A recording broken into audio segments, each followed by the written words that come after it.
This episode of The Minimalists is 100% advertisement free. So if you'd like to support this podcast, just visit theminimalists.com/donate. We hope you enjoy the show.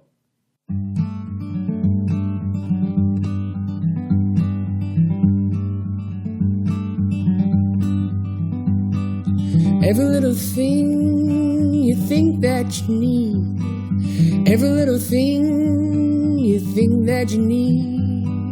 Every little thing that's just feeding your greed. Oh, I bet that you'd be fine without it. Hello, everybody. This is Joshua Fields Milburn, and I'm by myself right now, but don't worry, Ryan will be here in a moment. We wanted to give you a special quickie episode of the Minimalists podcast. So this is episode number 5, and we're calling this one Priorities. And let's see, a few weeks ago, we recorded episode number 3, and it was about children. But what most of you don't know is that was our second take of that episode. We just weren't very happy with the way the original episode turned out, and we would never want you to get a subpar episode of The Minimalists. But at the beginning of it, we had this really interesting riff about priorities, and it was unintentional. But Ryan and I just had this great conversation about priorities. And because we got a phone call recently about priorities, we wanted to share that with you. So this will be a bit of a quickie episode, and you'll get our thoughts on how you prioritize a more intentional life. But first, I'd love to give you some updates. Not an advertisement by any stretch, but certainly some updates on, we have so much exciting stuff going on this year, and it all culminates in sort of this film we have coming out. So if you don't want to know what's exciting and what's going on in my life or Ryan's life, then you might want to fast forward a little bit, because we're just going to give you a few updates really quickly.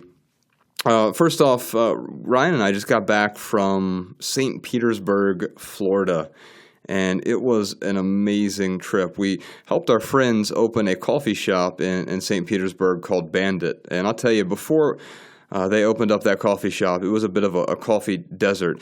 And we're going to talk to you a lot more about that coffee shop in the future, because the exciting news we have is we recently became partners in that business with them. So we will be spending a lot more time in St. Petersburg in the coming months and years, helping them out with that business. But I'm so proud of what Joshua Weaver and Sarah Weaver and Chris Costanza have done to open that shop. They've just created this beautiful space that is very well curated, very intentional, and they're really passionate about what they're doing.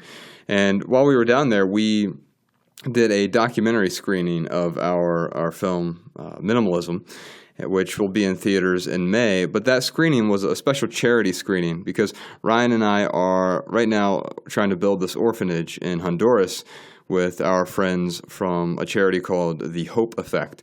And we're getting really close to our goal. And actually, when this episode posts, it'll be the last day that you can contribute to that campaign. So if you want to help us build that orphanage, you can just go to theminimalists.com/hope, and you can find all about the entire thing. So everything we did down in Florida recently, we also worked in the coffee shop for 2 days. 100% of our tips are going to that orphanage as well. So thank you to everyone who came out and participated. We had a sold-out screening, and we had a line out the door all day, Sunday, our first day open. And I just wanted to say thank you so much for everyone who contributed in some way, which actually leads me to what we're doing with this documentary. So our documentary, which is called Minimalism, a documentary about the important things, it hits theaters in the U.S. and Canada on May 24th, 2016. And man, we are so excited. So we started filming this thing like at the end of 2013.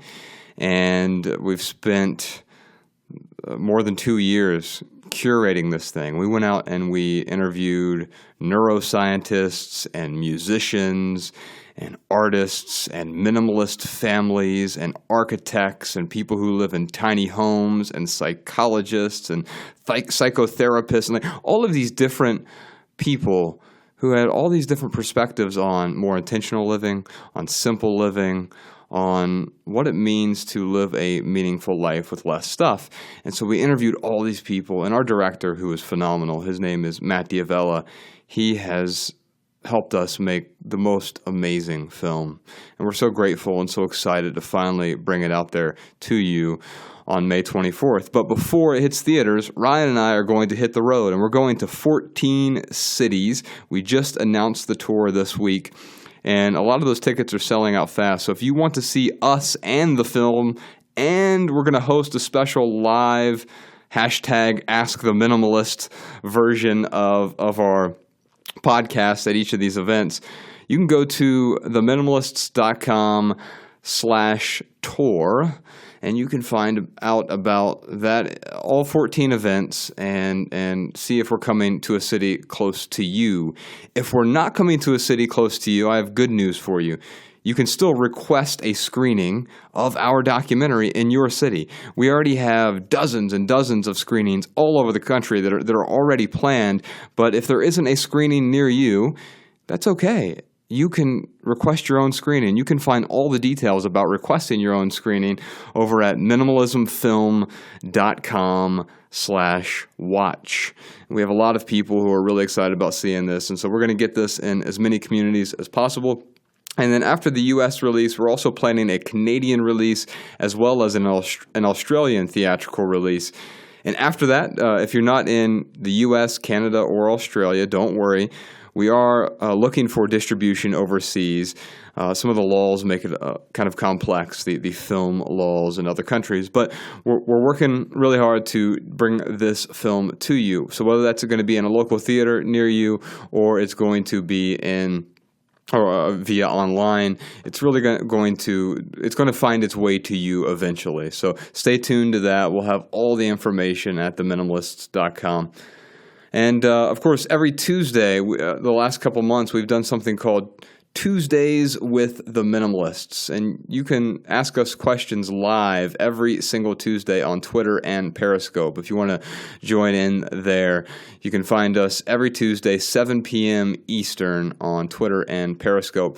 And finally, I have a workshop, a writing workshop. So most of you probably know that I teach an online writing class. It's I call it a semester, but really you can do it in 4 weeks if you're really diligent. But I understand that, that is cost prohibitive for many people, and also it's time prohibitive for many people. They just don't have the time to invest. And so I'm doing a one-day workshop on February 7th. And I originally wanted to make this a free workshop, but I had to end up charging $20 for it because we had to pay for the webinar software. And also my adjunct professor, Sean Mahalik, is helping me out with a lot of the details, and I wanted to make sure that he got compensated as well. So it's $20. If you can't afford that, I totally understand. Don't worry. You can email Sean, and we'll see if we can get you a special one-day scholarship. So you can find all the details at howtowritebetter.org. I also have a bunch of free writing resources there, whether it's the daily writing tips on Facebook and Twitter, or we have a really great newsletter at howtowritebetter.org as well. That's all I've got for you right now. A lot of exciting stuff going on. I'm so looking forward to sharing this film with you. And if you have a question for our podcast or a regular episode of this podcast, of course, you can give us a call, 406-219-7839. We have a bunch of awesome questions that we're getting ready to answer in the coming weeks. And you can also ask us questions on Facebook or Twitter or Instagram. Just use the hashtag AskTheMinimalists. Hey guys, this is Jonelle Shaw from Oak Park, Illinois, and I had a few questions. The first is, when you speak about eliminating excess, what are your cues to recognize when you've gone too far? The other is, when I'm investing my time in tasks and causes that I love and I find value in, I tend to overcommit. So do you have any suggestions on minimizing schedules and duties? How would you politely say no? How can I avoid finding myself spread too thin? Today's conversation is about priorities. And it's a very weird word. We've talked about this briefly in the past, but until so there's a book by Gregory McEwen called Essentialism. It's a business book, and this is where I learned this from. But he he talked about there are a bunch of ways to talk about what we focus on. And one of the things that we do is we talk about what our priorities are. And the extreme example is the United Nations has a list of their, I think it's something like 163 priorities. It's about 5 more priorities than I have. I think that we use this word priority to mean like this is what's important to me. Right. But when you have 163 priorities, what that really tells me is that you don't have any priorities at all. In fact, this word priority was never used other than a singular word, priority, until the 20th century. Yeah, it's a word that we just like throw around. Like, these are my priorities. My health is my priorities. Well, and that's a weird thing too, because then we give lip service to these priorities, right? And we say like this is important. I mean, can you think about when you were working back in the corporate world, and we gave lip service to so many things. One of my biggest priorities was my health, but yet I was eating fast food every single day, if not every single day, every other day. And instead of going to the gym after work, I was going to happy hour and racking up big bar tabs. But yeah, health was right up there with my priorities for sure. Yeah, but you had Coors Light, right? Right. That's healthy. I drank a light beer, so that made it a little bit healthier. It's fine. Yeah, no, it's crazy because we say that we have priorities. We say that the people closest to us really matter, that we love them. We say that we want to focus on what we're passionate about. For me, my priority, what I said was a priority, was writing. I'd always wanted to write fiction in particular. And so I spent most of my 20s as an aspiring writer, which really just meant that I aspired a lot but didn't do a whole lot of writing. I aspired all over the freaking place, but I didn't get anything written. And that's because when something gets difficult, we tend to move on to the next thing. And we get so stuck in our ways, and we say, you know what, I am a writer in my head, but I'm not actually a writer by practice. And I think there's so many things we want to do, so many things we want to make a priority. Yeah. But our priorities are really how we spend our days. It's what we do. It's how we spend our time. And so, it's funny, I'll catch myself now if I get on to our last episode was about technology and social media, and I'm certainly far from perfect, and I'll get on to Instagram and get lost in that sea of photos and double tapping photos and stuff like that. And in fact, sometimes I just remove it from my phone altogether because I have to. And the founder of Instagram said it was visual crack. That's why, and that it totally makes sense. Yeah. And so that crack, metaphorically or literally, and for someone who's a drug addict, it's a great description for it. It becomes their priority. Yeah. Right. Yeah. And I think the way to get around that is to figure out what our actual priorities are, and then reallocate our time, and schedule our time toward the things that we find meaningful in life. And so instead of aspiring to write, as I did most of my 20s, and I would do it haphazardly, I'd spend a few hours here, I'd get really excited about an idea for a week, but then I wouldn't actually put in the time to do it. I eventually had to find the time. And I was working 80 hours a week, as you know. Mm-hmm. I didn't have time to write. Well, I just, instead of getting up at 5:45 a.m., I started getting up at 4:45 a.m., and I wrote for an hour every single morning. This is probably a question that one of our readers has. I know it's a question that I have. So when you started to get up at 4:30 a.m., what was the emotional leverage? How did you flip that switch? Yeah, I think it ultimately has to do with pain or pleasure, right? I mean, I had previously associated pain with getting up an hour earlier because I need that extra hour of sleep. And of course it's painful to get up earlier and be tired. And I don't necessarily advocate getting less sleep. I think sleep is very important for your health.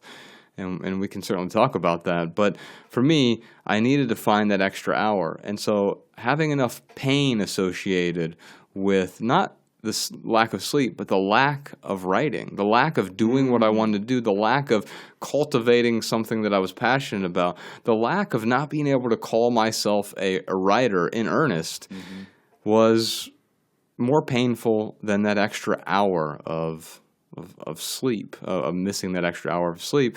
And also, ultimately, it was about associating pleasure with the activity itself. Writing for me was, at the very beginning, 80% of it, and I'm sure you're going through this now because of the book you're writing. Yeah. When I was writing, I want to put my head through the wall 80% of the time.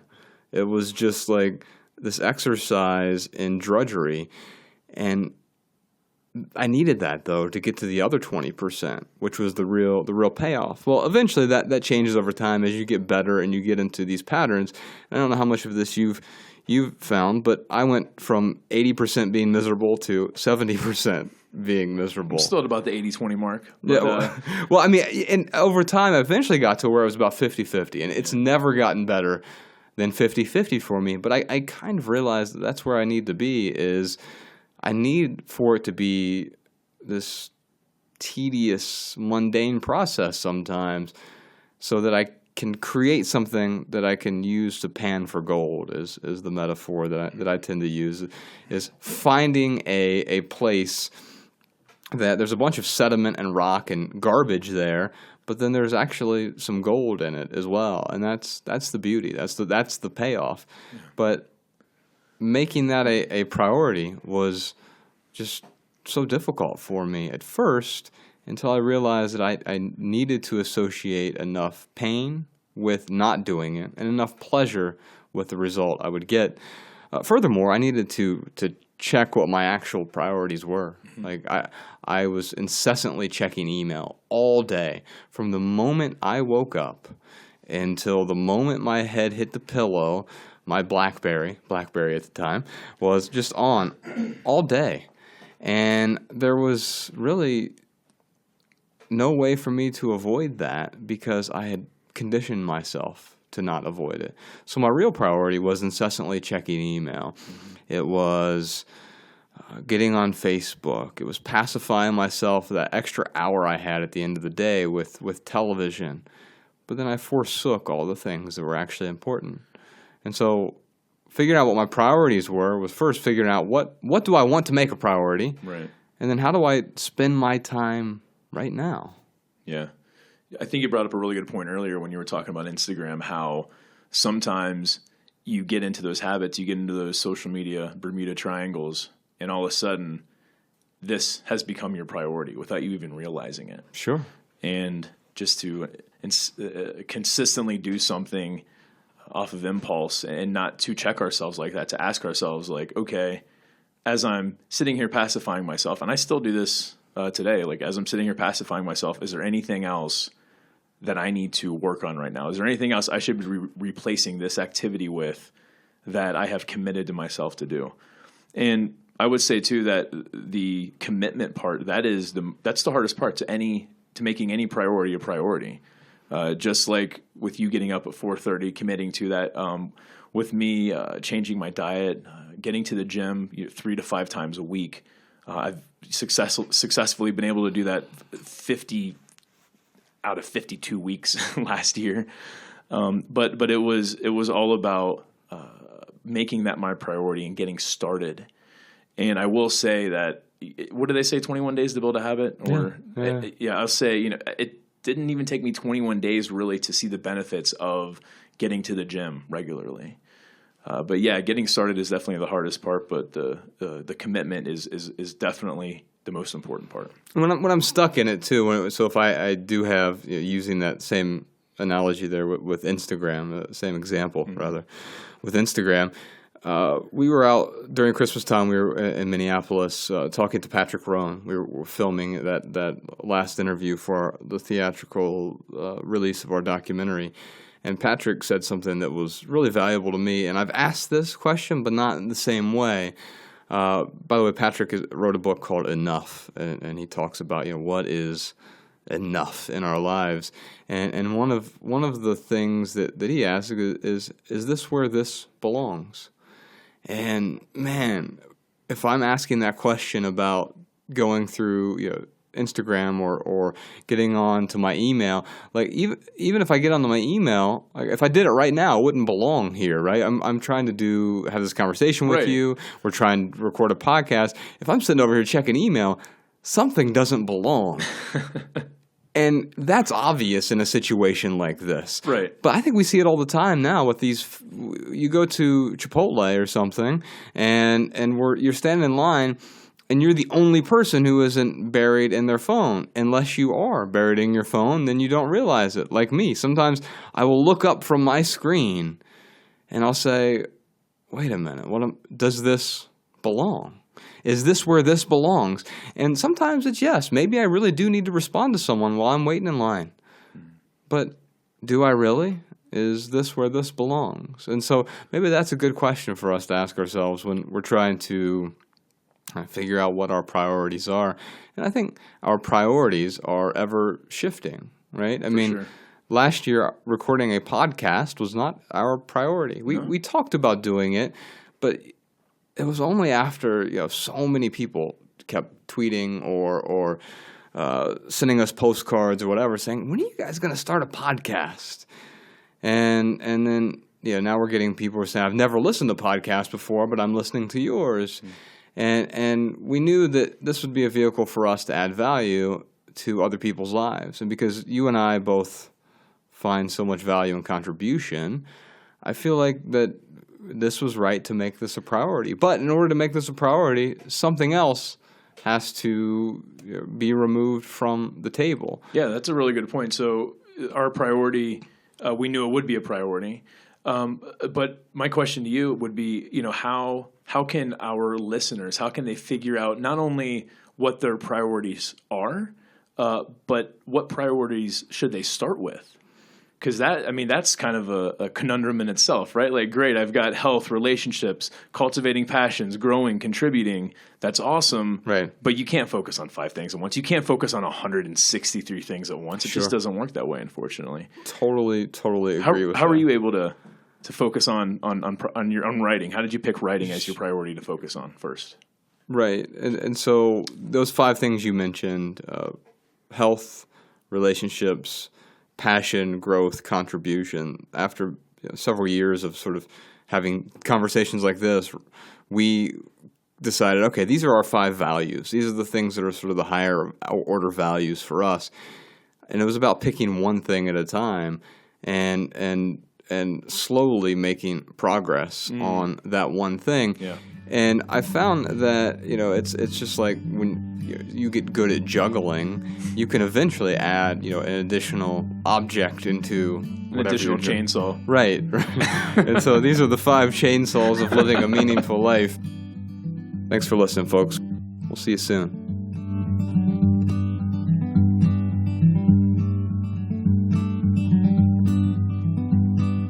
Every little thing you think that you need, every little thing you think that you need, every little thing that's just feeding your greed. Oh, I bet that you'd be fine without it. Every little thing that you gotta have, every little thing that you gotta have, you gotta reach for, and you gotta grab. Oh, I bet that you'll be fine without it. So tear your eyes away, or tear